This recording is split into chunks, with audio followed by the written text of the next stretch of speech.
Hello guys, तो आज मैंने ये नई गेम की है रेसिंग कार। तो मैं आपको पहली गाड़ी इसकी दिखा देता हूँ। ये है फरारी और दूसरी है ये ऑफरोडिंग व्हीकल है। ये आप देख सकते हैं, लाइट ये अच्छी लगेगी रात को। और एक ये है मस्टैंग और एक ये देखो देखो क्या प्यारी जीव है भाई। और फिर उसके बाद ये इतनी अच्छी तो नहीं है। फिर आप ये देख ले, साइबर ट्रक। तो ये देखो, और एक ये भी है, और एक ये है जीप है। ये जीप भी बहुत अच्छी है, देखें आप। तो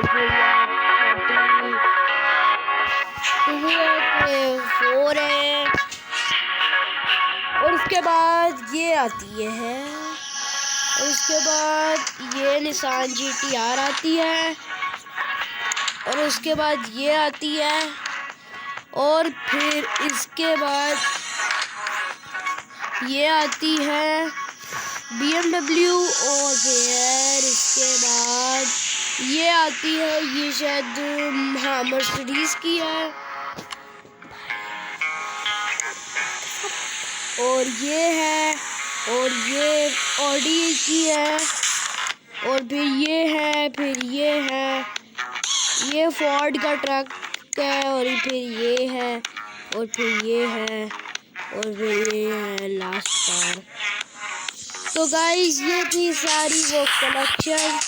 और आप बताना इनमें से आपकी कौन सी फेवरेट कार है, और मैं इनमें से किस गाड़ी पे वीडियो बनाऊं। इन तीनों में से बताना, पहली ये, दूसरी ये और तीसरी ये। कमेंट करके बताना। मैं फिर उस गाड़ी जिस गाड़ी पे आप कहोगे उस गाड़ी पे ज़्यादा कमेंट आएंगे, मैं उस गाड़ी पे ये वीडियो बना दूँगा।